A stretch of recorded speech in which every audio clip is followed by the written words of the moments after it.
I was talking to somebody yesterday in the NFL I talked to, and he said, this Deshaun thing's no done deal, and Tua's actually playing well. He goes, look at Miami's schedule. He said 7 of the next 10 weeks. It's not like they play great quarterbacks. What if Tua plays well the rest of the year, and Deshaun, they can't get this thing done? Tua, there may be more tarmac to Tua's career than we think. What is the latest on Deshaun Watson's saga and situation with Miami? Yeah, I don't think it's any sort of fait accompli that anything's going to get done here. And I think Houston's general manager, at the very least, that's an important piece of this. The general manager there, Nick Caserio, is okay with the idea of going forward with him, as a third string quarterback for the rest of the year and then trading him after the season. And one of the things you brought up there, Colin, is an important piece of it, is that things are going to change between now and February. So maybe Miami's not as interested in February and March as they are now. Right. But could the Giants be interested? Could the Steelers be interested? Could the Seahawks be interested? Could the Saints be interested? So, the market could look totally different when we get to February and March.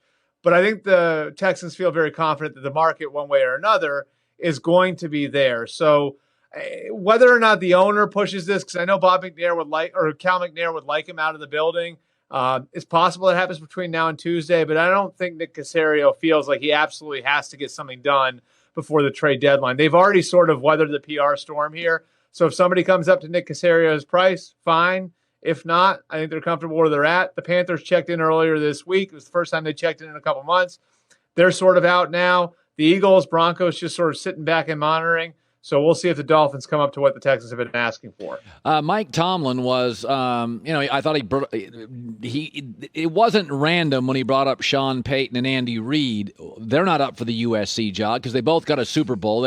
He's got more division titles since he became coach than Payton or Andy Reid do in the last 14 years. He's got a higher winning percentage than Reid and Sean Payton. I think he was ticked off that his name was mentioned for a college job, which there's always been some members of the media in Pittsburgh that sort of, are not Tomlin fanatics. What did you make of the rumor and his reaction?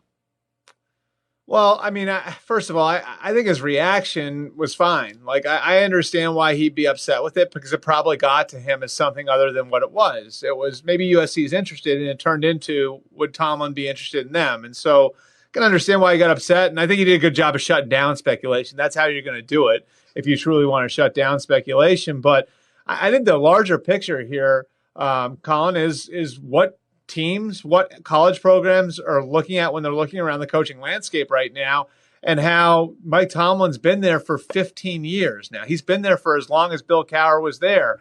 And so if you're one of these big-time college programs, or if you're another NFL team and you're looking at hiring a coach, you may say, look at Pittsburgh.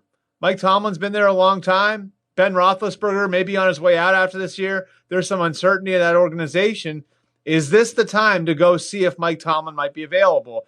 And so USC, maybe the Raiders, when we get to the offseason, looks at it and says, yeah, sure, let's make that call. That doesn't mean he's going to go. That doesn't mean he should consider going. But if you're one of those big-time college programs or you're an NFL team, you'd be doing yourself a disservice not to think outside the box and think about guys like that maybe being available. By the way, you just got back from the NFL owner meetings. Most of this stuff is boring to me. There's a lot of stuff I don't care about. The Washington football team stuff, I know a lot of people are,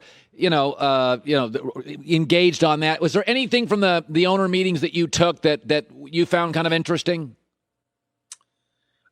Yeah, I mean, the Washington football team stuff's going to be interesting going forward, whether or not Dan Snyder's the owner of that team 5 years from now. I think that's going to be something to watch. Like, I don't think anything's going to happen immediately, but, could there be pressure from other owners, from the league in the future? I certainly think that that's something that's not completely off the table. Obviously, I think we'd all like to see a full written report there. The chances of that coming aren't great at this point. I also think, it's sort of the larger picture when it comes to that. Where ownership is right now across the NFL, Seth Wickersham wrote a pretty fascinating piece on ESPN about the interplay as it relates to the St. Louis lawsuit and kind of what's going on between the Rams and Chargers and how the Cowboys owner and the Patriots owner, they're taking sides on it. These guys haven't been in the same room with each other in 22 months. The last time that these guys had an in-person owners meeting was in December of 2019. And so I think that there are still some grudges, some hard feelings that need to be worked out. And so that was sort of an interesting thing that was happening in the background. And then, of course, I think, just how the Deshaun Watson situation was lingering over this. Usually this is a business meeting, something where, there's updates on how the season's going, television ratings, all those sorts of things. The Deshaun Watson thing did loom over this, and so you saw David Tepper there. You saw Stephen Ross there, sort of reminded you how ownership's going to play into this. And, I think some of the trepidation that Stephen Ross has about, taking on a player who has this amount of stuff going on, certainly was something that I think you take into account when you're in that setting. All right. By the way, Devontae Adams, nope, not going to play. Lazard, not going to play. Green Bay. Let me throw this at you. When you talk to your sources, what do they make of Kansas City right now? What do people make of the Chiefs? So I think that there's a number of different things at work. Number one, the offensive line. I think that's an obvious one. And having talked to people really since the trade, there were real questions about how Orlando Brown was going to fit as a left tackle in a pass-happy offense. Yeah. A lot of people felt like with the Ravens, he was in the perfect situation. Run-based offense, they're not doing a lot of drop-back passing, and he's going to get to run block a lot at right tackle. Moving him to left tackle in a pass-happy offense, big question there. Having 5 new offensive linemen, I know Remmers is back in the lineup now, but having 5 new offensive linemen to start the season, there's a lot to work out when it comes to that. And if you want to calm down your problems with the offensive line, Colin, how do you do it? Short passing game, easy completions, running game. And that's not who the Chiefs have been, and they've been resistant to go there early this year. I think there are cases where Patrick Mahomes isn't taking the easy completion. He's playing too much hero ball. And also where, you see them not leaning on the running game when they should, even with Clyde Edwards-Helaire hurt. So I think there are some issues on offense that are going to need to work themselves out. And then defensively, it's pretty simple. Their 2 best players on defense, based on how they've paid them, have to be Chris Jones and Frank Clark. Those guys have been banged up and not as good this year. And having those guys at less than 100% of what they should be has exposed an ordinary back seven. So I'd say the keys are being able to manage that offensive line in different ways going forward, and then getting a whole lot more out of Frank Clark and Chris Jones over the last 11 weeks of the season. Good stuff, Albert Breer. Good talking to you, Albert. All right, thanks, Colin. Hi, everybody. Thanks for watching. Subscribe here to get the latest from the show.